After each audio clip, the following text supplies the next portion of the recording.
5:40 na. Family Feud na. 5:40 na! Family Feud na! Pilipinas, it's time for Family Feud. Let's meet our teams. Pretty and sexy bombshells. Team Corvalicious.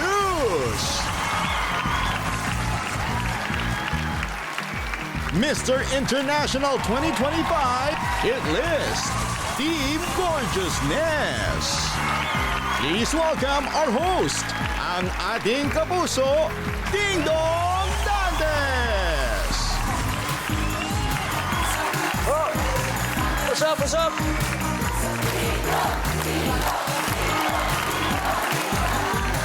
Hi, Anthony. Hello. Hello.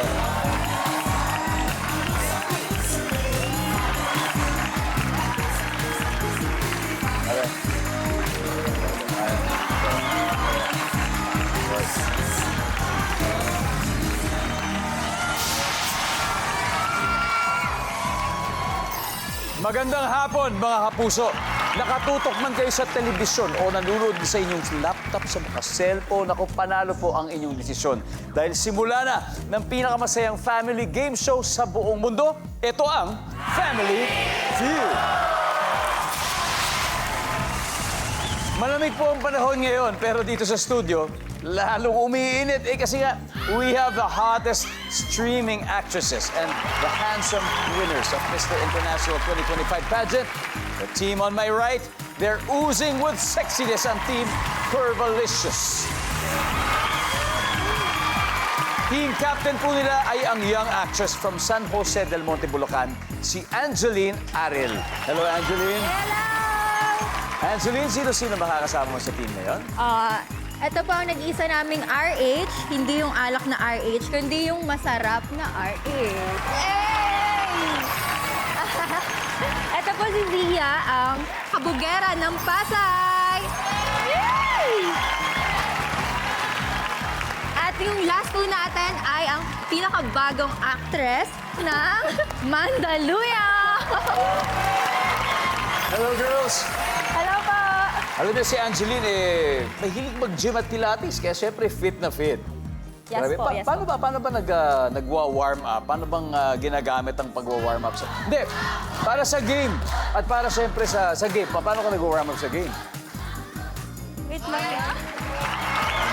Ganon. Pag may pogi, gano'n. Ganon din ba sa pilates? Ganon din ba warming up sa pilates? Medyo mahirap yung warm-up po ng Pilates. Maraming stretching doon buong katawan ko. Pero, ito, anong klaseng mga paghahanda ba ginawa natin dito, Rinoa? Siyempre, nag-scroll po ako sa TikTok. Ayun. Tapos nag-review din po ako with my friends. Hello. Oh, kasi Ayan. mga nanonood ba yung mga friends with you? Yes po. What are the leads? Hi, kay Migs. Na-review ako kagabi sa video call. I'm sure, marami kayong mga tanong na na-review. Zia, ano ba mensahe mo sa kabilang team? Uwi na kayo. Kami na yung panalo. Good luck, girls. Are you ready? Ready? All right. Now, ready. perfect ang combination natin ngayon dahil ang kalaban nyo, mga poging Mr. International 2025 winners, ang Team Gorgeousness. Ang kanilang team captain from Manila, Mr. International Philippines 2025, Lloyd Garcia. Hi, Hey, Lloyd. Hello po. Lloyd, sino-sino ba kasama natin ngayon? We have here a man of steel ng MIPH, Mr. Earth International, Lars Kent Baldwin. What's up, Lars? And also, we have ang Prince Charming ng MIPH, Mr. Charm Philippines, Ryan Cruz. What's up, Ryan? And? Last but not the least, syempre, ang Mr. Model International, tall, dark, and handsome, Jose Carlos Paras. Hello. Hello. Lloyd, ano ba yung advocacy mo as Mr. International Philippines? My advocacy is about mental illness, as I am battling mental illness myself. So I really wanted to show people that I'm a living testament that despite of having mental illness, you can still win and achieve something in life. That's great. That's great. That's great. That's great. Kaya good luck sa inyo. Good luck. Now, eto na. Time to get 200,000 pesos. Are you ready, Angeline? Yes. Let's go. Lloyd and Angeline for round one.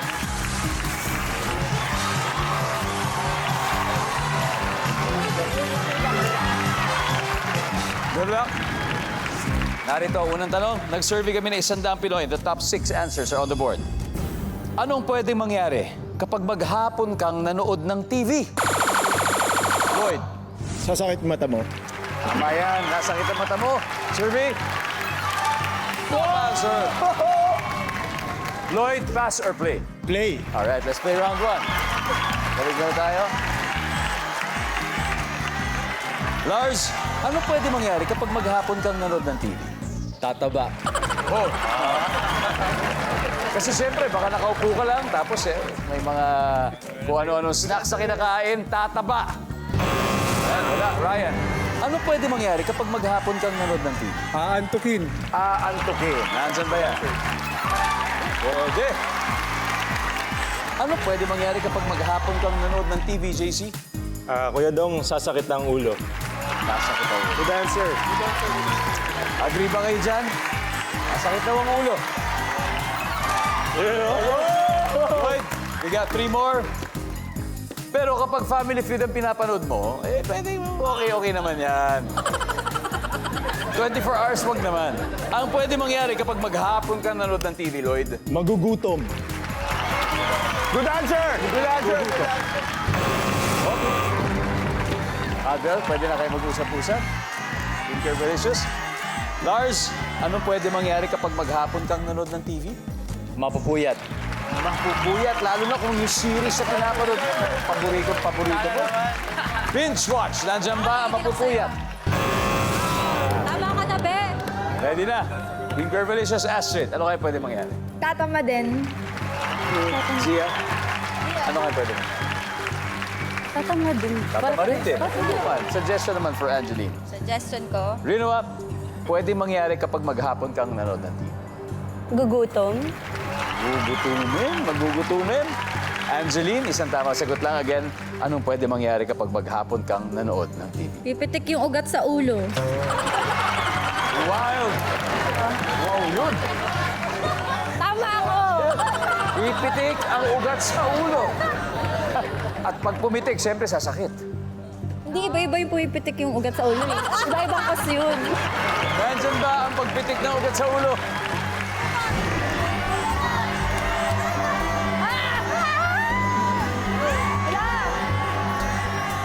Kaya, be.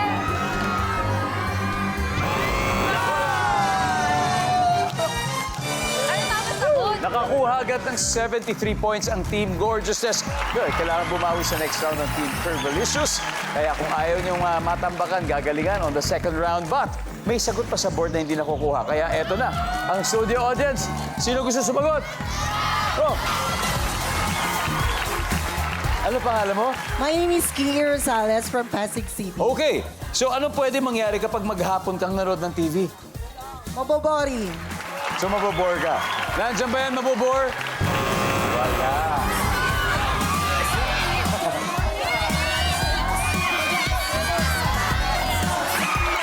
Anong pangalan mo? Jessie Barang. Anong mangyayari kung maghapon ka nanood ng TV? Sasakit ang katawan! Oh, nandiyan ba yan? Sasakit ang katawan kasi hindi ka gumagalaw. Nandiyan ba yan? Yes! Congratulations. We got 2 more. Number 6. Ano ba yung number 6? Hindi makaka-work. Yun, tatama rin magtrabaho. And finally, number 4. Lalabo ang mata.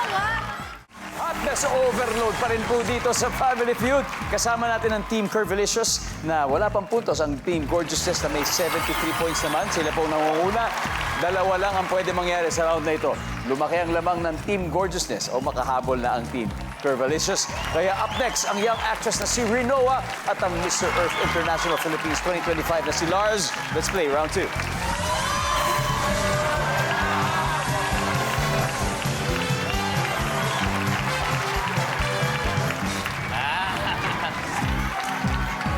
Good luck. Eto na tanong. Top 6 answers are on the board. Kapag sinabi ni ate sa bunsong kapatid, "Naku, lagot ka kay mami pagdating niya." Ano kaya ang ginawa ni bunso? Go! Lars. May nabasag. Yun, may nabasag. Yari tayo dyan. Ang survey. On! Pwede pa yung number 1, Rinoa. Pag sinabi ni ate doon sa bunsong kapatid niya, naku, lagot ka kay mami pagdating niya. Ano kayang ginawa ni Bunso?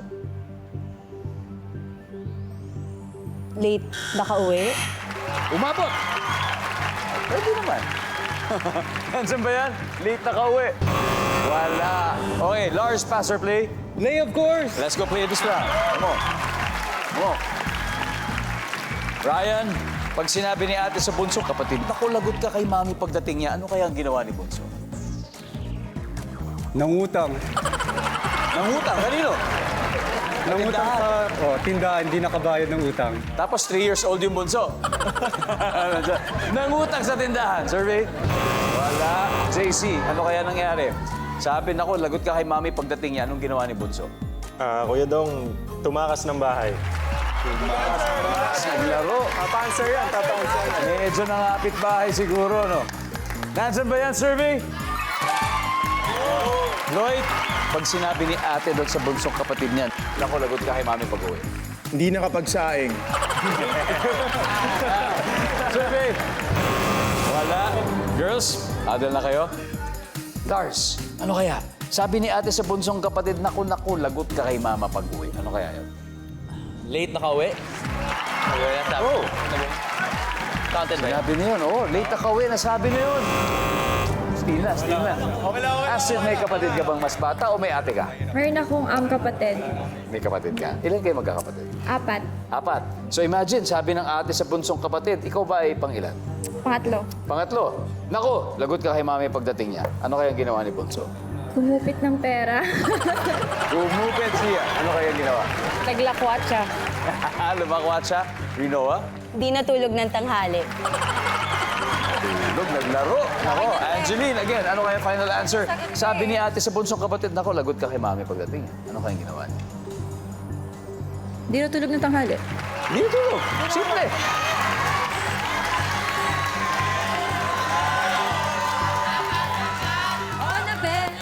Ano? May puntos na kaya sila? Malalaman natin. Nandiyan ba yung survey?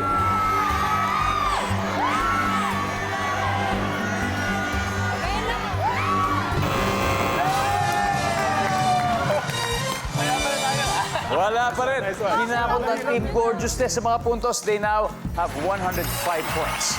Pero tuloy pa rin ang game plan. Tuloy pa rin ang Team Privileges. Tuloy-tuloy lang sila para humabol. At since meron pa tayong mga hindi nakukuha sa board, oras na para ang ating studio audience ay manalo ng 5,000 pesos.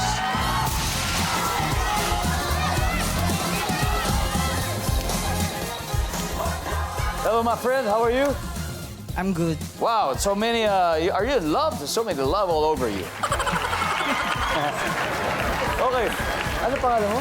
I'm Winter Crisostomo. I'm from Winter, okay. Pag sinabi ni ate sa bunsong kapatid, nako, lagot ka kay mami pag-uwi. Ano kayang ginawa niya? Prague. Nakipag-away Pag-away.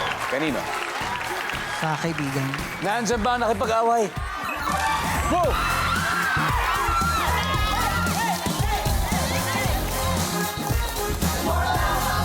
Congratulations po. Okay, meron pa. Number 5. Sinabi ni Astrid. Number 4. Hindi gumawa ng homework. And finally, ang top answer ay... Ganun na kasimple. We are so happy dahil sama-sama pa rin tayo sa Family Feud. Recap na scores, Team Gorgeousness leads with 105 points habang Team Fergalicious ay wala pang puntos. At this time, magtatapat naman sina Zia and Mr. Charm Philippines 2024 na si Ryan for round 3. Come on, let's play.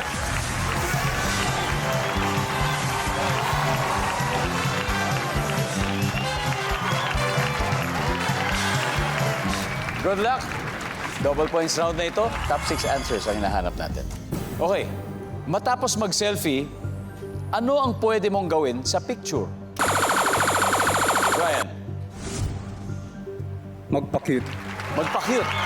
Patapos mag-selfie, magpapa-cute. Ay, pwede mag-win. Hindi na, sorry. Pwede naman. Bakit hindi? Sabi mo, ang gwapo ko, tapos magpapagawit ka. O, di ba? Ang gwapo ko sa picture. Magpapakute. Wala. Zia, matapos mag-selfie, anong pwedeng gawin sa picture? Anong pwede mong gawin sa picture? i-check kung maganda yung picture. Check mo, di ba? Kung okay ba. Nandyan ba yan? Oh, wala rin. O, JC, matapos mag-selfie, anong pwede mong gawin sa picture? Ipopost online, kuya. Post online. Okay. Nandyan ba yan, survey? Top answer. Post agad. JC, pass or play? Play, kuya dong. Let's play this round. Come on. Halika tayo. Lloyd, matapos mag-selfie, anong pwede mong gawin sa picture? I-edit. Ika-crop mo yung katabi. Nandiyan ba yan? I-edit. Hindi. Lars, ano pa pwede gawin? Matapos mo mag-selfie, ano gagawin mo sa picture? Isisend. Kanino? Ano na? Isi-send kay Crush. Nandiyan ba yan? Ryan, matapos mag-selfie, anong gagawin mo sa picture? JC, ilang beses ka ba mag-selfie sa isang araw? 2 beses lang, kuya dong. Dalawa. Oo, dalawa. Matapos mag-selfie, anong pwede mong gawin sa picture? Ipapaprint ang picture, kuya dong. Uy, bago yun. Lalagay mo sa photo album. Photo album. Diba? Andiyan ba yan? Ipapaprint. Uy! Wow. Lloyd, matapos mag-selfie, anong pwede mong gawin sa picture? Mag-iisip ng caption. Ginagawa talaga yan. Mag-iisip ng caption. Wala rin. Girls, usap-usap pa kayo. Lars, matapos mag-selfie, anong pwede mong gawin sa picture? I-delete. I-delete. Hindi nagustuhan eh. Parang kailangan isa pa. O, i-delete. Services. Ryan, isa na lang. Kaya-kaya mo to. Matapos mag-selfie, ano pa? Ano pang pwedeng gawin sa picture, Ryan?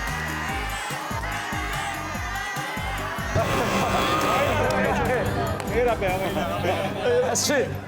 Oh, sa isang araw, ilang beses ka nagsiselfie, Astrid? 10 beses. 10 beses. Alam na alam mo to. So matapos mag-selfie, anong pwede mong gawin sa picture?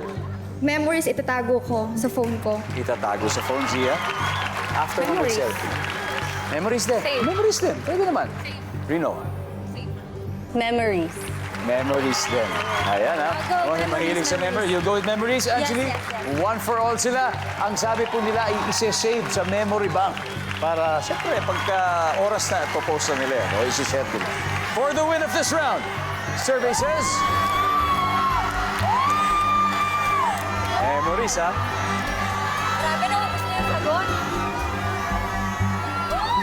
Malalaman natin sa pagbabalik ng Family Feud.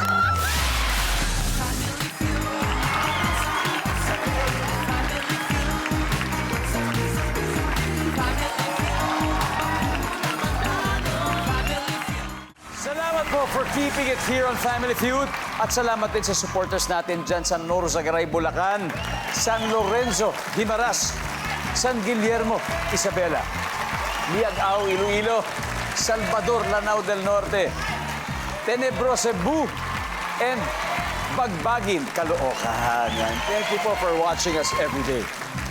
Kanina bago tayo nag-break, tinanong natin sila. So pagkatapos mo mag-selfie, anong gagawin mo sa picture? Ang sabi ni Angeli, isa-save niya sa memory bank. Kung tama kayo, lalamang na kayo. Sa round na to, nandyan ba ang memories?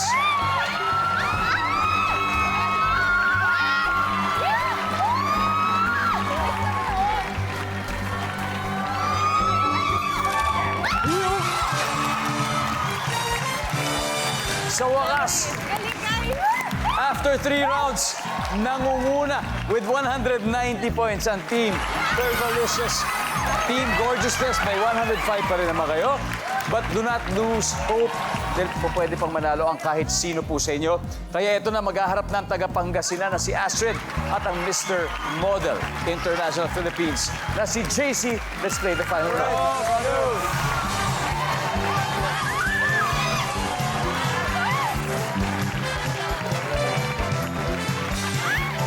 Good luck. Top 4 answers are on the board. Name something na ipinagbabawal o posibleng ipagbawal na ipasok sa mall. Go. Astrid. Alak. Alak. Oh. Pero paano kung ikaw pala yung nagsusupply dun sa tindahan? Hindi, sa likod ka dadaan. Sa likod. Nandyan ba ang alak? Meron. JC, something na ipinagbabawal o posibleng ipagbawal na ipasok sa mall? Ano, Kuya Dong? Pet. Alaga, Kuya Dong. Pets. Minsan. Pero may mga mall na pumapayag na dalhin ang ating mga pets, di ba? Nandyan ba ang pets? Oh, nandyan. JC, pass or play? Play, Kuya Dong. Final round, let's go! Lloyd, eto na ba? Tatapusin nyo na ba to? Tatapusin na. Let's go, Lloyd. What is it? Baril. Baril. O boga. O paltong. Nandyan ba ang baril? Lars, kailan ka ba huling nag-mall, Lars? Kahapon lang. Kahapon lang. Something na ipinagbabawal o posibleng ipagbawal na ipasok sa mall, Lars? Patalim or kutsilyo.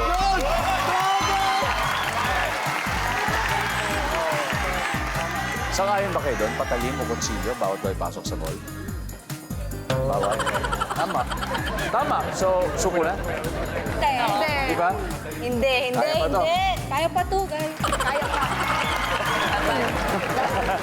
Sabi nila patalim. Naman kayo, babe. Kung tama sila, mananalo na sila sa araw na ito. Nandyan ba ang patalim?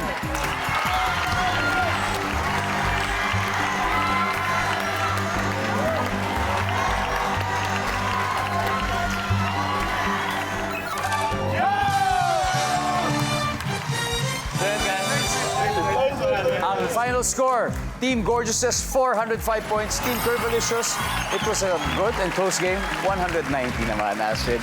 Thank you very much, Zia. Thank you very much, Rinoa. Maraming salamat. And of course, Angelique. Thank you very much. Mag-uwi pa rin kayo ng 50,000 pesos. Nice. At syempre, eto na. Oh guys, panalo na kayo. Lloyd, sino maglalaro sa Fast Money? I need 2 players. Ako yung last and yung first is... Ako yung una. Lars and Lloyd. All right, it's gonna be Lars and Lloyd. Welcome back to Family Feud, kung saan buong Agosto ay umuulan ng saya at pumabaha ng papremyo. Kanina, nanalo ang Team Gorgeouses, kaya kasama natin si Lars at siya ang una maglalaro dito sa Fast Money. Yes. Yeah. Kaya kung papalarin sila, pwede sila mag-uwi ng total cash prize of 200,000 pesos. At syempre, may 20,000 pesos din ang napiling charity. Ano bang napili niyo, Lars? Of course, GMA Kapuso Foundation. Very good. GMA Kapuso Foundation. At oras na para sa Fast Money. Good luck sa'yo. Give me 20 seconds on the clock. Ano ang una mong chinecheck sa Facebook account ng bago mong kakilala? Go. Mutual friends. Salitang pan-describe kay Iron Man. Strong. Kung may magic eraser ka, anong buburahin mo sa Pilipinas o sa mundo?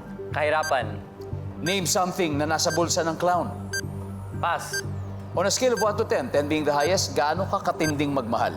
10. Something na nasa bulsa ng clown. Let's go. Tingnan natin kung ilang points na nakuha mo.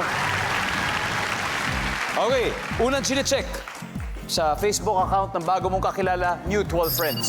Survey? Meron. Salitang pan-describe kay Iron Man, malakas. Survey says? Oh. Kung may magic eraser ka, anong buburahin mo sa Pilipinas o sa mundo? Kahirapan. Survey? Yes, oh. Something na nasa bulsa ng clown, hindi na natin nabalikan. Okay? Scale of 1 to 10, gaano ka katinding magmahal? Sabi mo, 10 ang sabi ng survey. Nice! Very good, very good. Thank you, thank you. Very good start, Thank you. Lars. Thank you. Let's welcome back Lloyd. Back Lloyd. All right. So, si paring Lars, 106 ang nakuha. Oo, mataas. That means you need 94. 94 points. Kaya mo yan. Kaya. At this point, makikita na ng mga manonood ang sagot ni Lars. At bigyan niyo po ako ng 25 seconds. Mag-uumpisa na kami. Ano ang una mong chinecheck sa Facebook account ng bago mong kakilala? Go. Picture. Salitang pang-describe kay Iron Man. Superhero. Kung may magic eraser ka, anong buburahin mo sa Pilipinas o sa mundo? War. Name something na nasa bulsa ng clown. Tarotot. On a scale of 1 to 10, 10 being the highest, gaano ka katinding magmahal? 10. 9. Let's go. We need 94 points to win additional 100,000. Una mong chinecheck sa Facebook account ng bago mong kakilala, picture. Ang sabi ng survey ay Top answer! top answer. Salitang pang-describe kay Iron Man. Superhero. Survey? Top answer! Pwede. Strong. Ang top answer is strong. Kung may magic eraser ka, anong buburhin mo sa Pilipinas o sa mundo? Ang sabi mo ay war. Ang sabi ng survey. Nice. Ang top answer ay corruption. Something na nasa bulsa ng clown, turotot, sabi mo. Ang sabi ng survey. Ang top answer ay panyo. Panyo, panyo. On a scale of 1 to 10, gaano ka katinding magmahal? Sabi mo ay 9. Ang sabi ng survey? So, ang top answer, of course, ay 10. Anyway, congratulations, Lloyd. Thank you. Yung buong team nyo ay nanalo pa rin ng 100,000 pesos. Guys, thank you. Kaya, nag-enjoy ba kayo? Yes, Dong. Kayo, nag-enjoy rin kayo? Yes, we hope to have you again next time. Thank you very much. Maraming salamat, Pilipinas. Ako po si Ding Dong Dantes, araw-araw na maghahatid ng saya at papremyo. Kaya makihula at manalo dito sa Family Feud.